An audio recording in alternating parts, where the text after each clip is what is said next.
Help me hit 7,000 subscribers. Support the video with a like and share your thoughts in the comments. I read everyone. Thank you. I never thought I'd catch her like this. I mean, you always imagine that kind of betrayal, but in your mind, it's distant, like something that only happens to other people. My name is Ethan. I'm 36, and Chloe, my wife of 10 years, has always been charming, magnetic, the kind of person people immediately like. When we met, it was effortless. Sparks flew, laughter was endless, and life felt like a movie where everything fits perfectly. I wasn't the loudest guy in the room, but I was solid. I had a steady job, a little apartment we called our own, and I knew how to take care of her without making it a show. For the first few years, it was amazing. We traveled, we cooked together, even had late-night stargazing sessions when we should have been sleeping. Then, slowly, something shifted. Chloe started working later hours, coming home drained, distracted. I thought maybe it was stress, or maybe life just catches up to people. But little things began stacking up. Missed calls, flinches at hugs, the cold distance in her eyes that I couldn't shake. I tried to ignore it, hoping things would pass, thinking maybe I wasn't paying attention enough. That Saturday, everything changed. I had gone out to pick up groceries, nothing out of the ordinary. On my way back, I parked near our street, Chloe's car sitting in its usual spot. But when I opened the door to the garage, something caught my eye on the passenger seat. A small, used condom. It wasn't hidden, like it was a mistake or carelessness. But there it was, plain as day, mocking me. My stomach sank. I froze, heart pounding in a rhythm I couldn't control. This wasn't stress. This wasn't fatigue. This was intentional, undeniable evidence. I didn't yell. I didn't storm out. I didn't even touch it. I just stared. Every memory of late-night whispers, tender touches, and promises of forever flashed like a slideshow in my head. How could someone I trusted, someone I thought loved me, cross this line without a second thought? I felt sick, not just from betrayal, but from the quiet realization that I had been blind for months, maybe years. When she walked in, humming as if nothing had happened, my chest tightened. Chloe had no idea I knew. Her laugh, which used to make me melt, now sounded hollow, empty. I set down the groceries slowly, my hands shaking despite my effort to stay calm. "Hey, Ethan," she said, smiling, completely unaware of the storm brewing inside me. "Hey," I replied, voice steady, colder than I intended. She tilted her head, sensing maybe something was off. "You okay?" I nodded. "Yeah, just tired." "You?" "Same," she said, tossing her keys on the counter.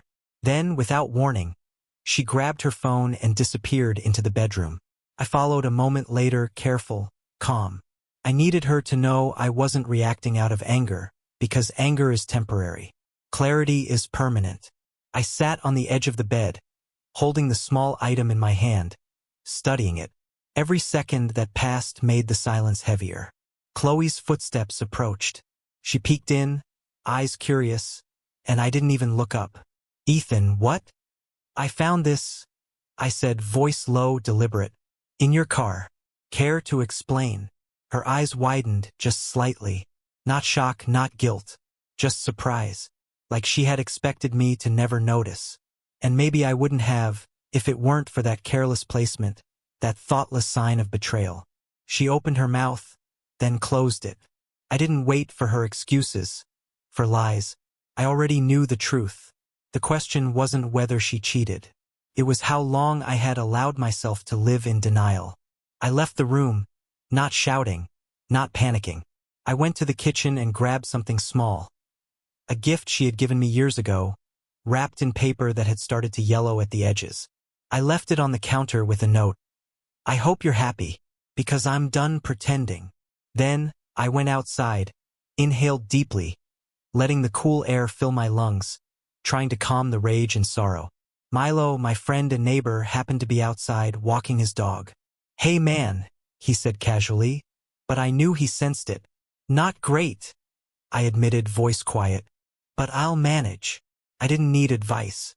I didn't need validation. I needed to step away from the deception, from the life that had suddenly become a lie in front of me. And for the first time in months, maybe years, I felt the strange mix of fear and relief because I wasn't trapped anymore. The rest of that night was a blur of silent contemplation. I didn't contact Chloe. I didn't yell. I simply let the reality sink in. The truth of her betrayal, the proof lying in her car, and the quiet knowledge that I could no longer pretend everything was okay. And in that quiet, I began to plot what she would get next. Not revenge and anger, but in clarity, in justice. Something that would make her understand, without me having to yell, without me having to scream. Something that would speak louder than words. The next morning, I woke up with a clarity I hadn't felt in months. Chloe was still asleep, oblivious to the storm she had caused, and I knew I had one chance to make this right. Not for her, but for me. I went into the garage quietly, the small package I had prepared the night before tucked into my jacket pocket. It wasn't violent.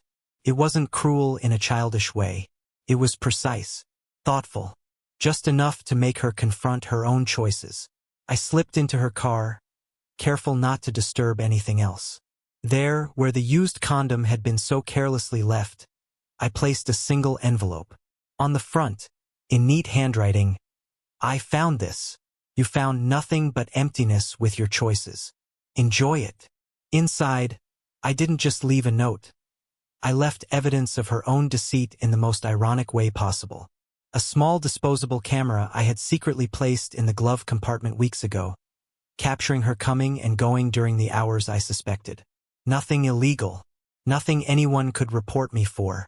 Just the truth, staring back at her in silent accusation.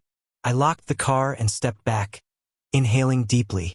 The air was crisp, almost as if the universe itself was giving me permission to let go. It wasn't anger driving me. It was a quiet, burning clarity. I had been patient for too long. I had excused too much. And for the first time, I felt like the man I had always tried to be. Rational, composed, in control.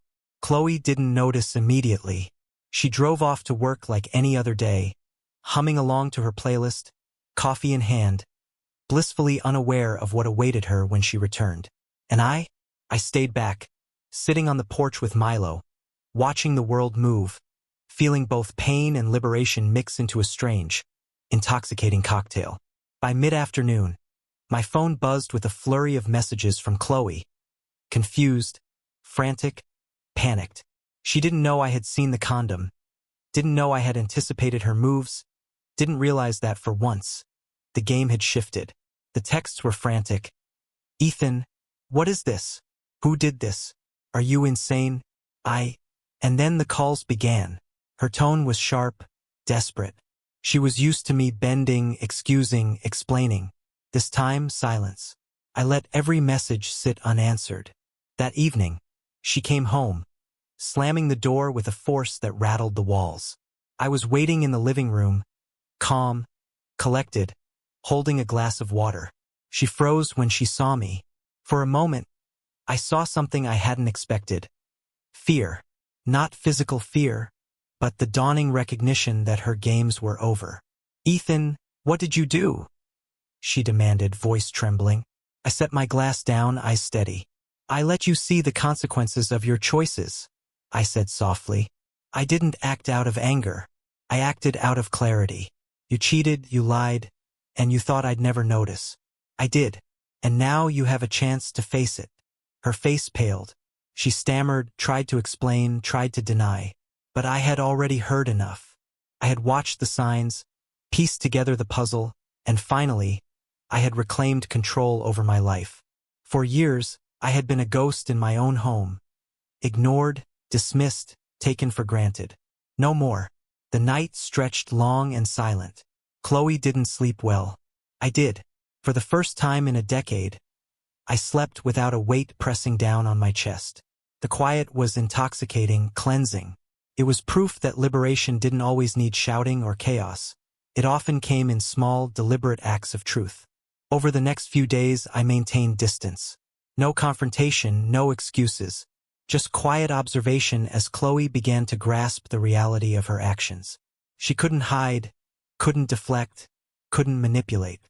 Every step she took reminded her that for once, someone wasn't afraid to hold them accountable. And in that space, I began to rebuild myself. My confidence, my focus, my self-respect. I took long walks with Milo, called old friends I had ignored, even started painting again. A hobby Chloe had mocked when we met. Life felt lighter, almost surreal. The betrayal that had once suffocated me was now a catalyst. It pushed me to step into a version of myself I had long ignored. Strong, unyielding, aware. A week later, Chloe confronted me again, her eyes pleading. She tried to apologize, to explain, to bargain. I listened, silently, letting her words hang in the air. Then I smiled, calmly, gently, almost kindly. "No," I said. "It's not about forgiveness. It's about reality. You made your choice. I'm making mine. And mine doesn't include being invisible anymore." She left that night and I didn't follow. I didn't yell. I didn't scream. I didn't need to. The universe had given me the truth, and in return, it allowed me to reclaim my peace. The used condom, the betrayal, the panic, it all became a strange sort of gift. A mirror reflecting exactly what I had been ignoring. I walked into the living room, sank into the sofa, and for the first time, I smiled without guilt or fear. Chloe's deception had ended one chapter of my life. Yes, but in doing so, it opened the door to another, one where I was no longer a ghost, no longer ignored, no longer afraid to see the truth. And that, in itself, was victory. Quiet, unshakable, and fully mine. Sometimes, the nastiest surprises are the ones that reveal the most. Not just about others, but about ourselves. And in that revelation, I found something I hadn't felt in years: freedom.